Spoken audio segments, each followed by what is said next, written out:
Hello, it's just me again with my message for this week and for this Christmas week. You're probably seeing this at Christmas or a day or two before. Happy Christmas to all. I hope you have a good and blessed one. And yeah, of course, there's bits of me that as I get older, I get grumpier. I don't know if it's me being more grumpy, but are the Christmas adverts for supermarkets this year were worse than ever? Um, I don't know. There seems to be a lot of rhymes around, particularly. Well, I don't want to name too many supermarkets, but is it Aldi who keeps having sort of terrible rhymes? And by really very good actors who I just think, are they that desperate for? Well, they probably are that desperate for money. It's sad, really, isn't it? But yeah, the rhymes are getting worse. I thought, part of the thing about the advertising industry was it was supposed to employ the brightest creative talents, actually, because there's quite a lot of money to be made. But well, I think they could work on their rhymes a bit. Anyway, adverts are always interesting for how they attack Christmas, aren't they? And what they think Christmas is about and how they're going to sort of sell their products. Other supermarkets are available, but well, there's one in Welling anyway, so we can support local business by talking about the Tesco's advert. So have you seen the Tesco's advert? A lot of people admit they've done something wrong, and then they worry that they're on the naughty list. They've given I think, a sister a bad haircut. They've been to the beach when they said they were working from home. Even Santa himself says that he might have taken a short holiday.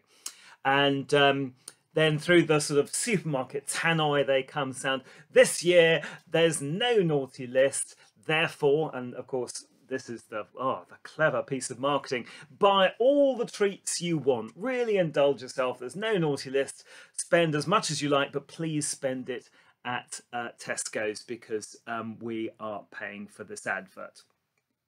So there we are. There is no naughty list, therefore indulge yourself.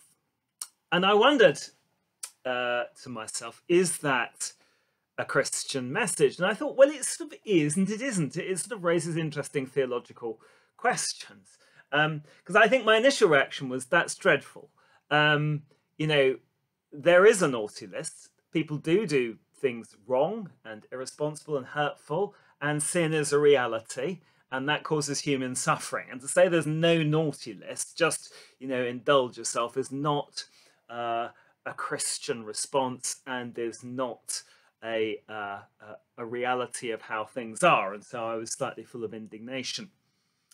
But then I thought, well, except is it? I mean, it depends what sort of you give it a posh term, the theory of the atonement you have. Because in a sense, it is an absolutely sort of Christian interpretation. Because the point is that people have admitted what they've done wrong. They've said, well, I've done this, I've given the terrible a haircut, I've got too many loo rolls, so they have kind of come out and admitted their sins, if you like. But then the judgment passed on them is there is no naughty list. And particularly if you have a sort of fairly Protestant view of the atonement, perhaps that's exactly what Christianity is, that actually we come forward, we know that we've done wrong, we know that we've sinned, we say, we confess what we have done wrong, and we know there is an issue to be dealt with. But then Jesus eventually looks at us, he sees, as the hymn says, isn't it, that, look not upon us, but upon his anointed face. He looks at, if you like, Jesus instead of us and says, actually, there is no naughty list. These sins have been wiped away by Jesus's sacrifice.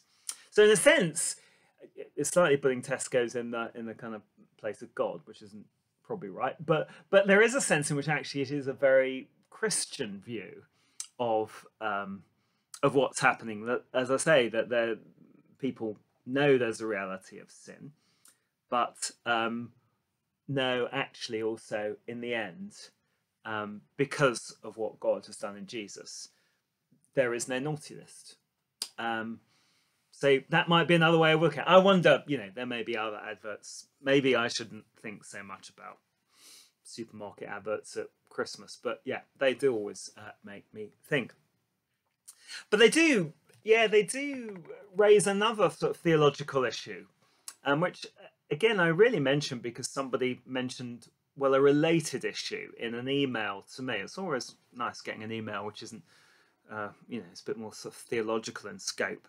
And one of the questions that theologians have argued out, and there's good people on both sides, is if we hadn't fallen, if there wasn't sin, if there hadn't been that sort of initial, fall and then the sort of continuity of human sin, would Jesus have still come? Would God still have become in Jesus Christ? Or does Jesus only come, as God incarnate because humanity has fallen, it's gone wrong, and it needs to be put right? It's a solution to a problem. And both sides, as I say, have good names on their side. So, we've got Anselm, Aquinas, and Augustine who say, no, that actually the reason Jesus comes is to put something right. There is a problem that needs solving.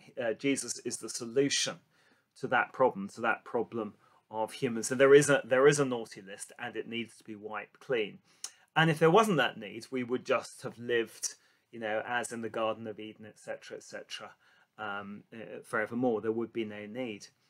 There are others, notable theologians. I mean, Duns Scotus is one, for instance, who say no, that actually, even if we'd remained in that sort of blessed state, Jesus still comes to us because God still wants to reach us out to us in love. In the incarnation, it isn't just a solution to a problem.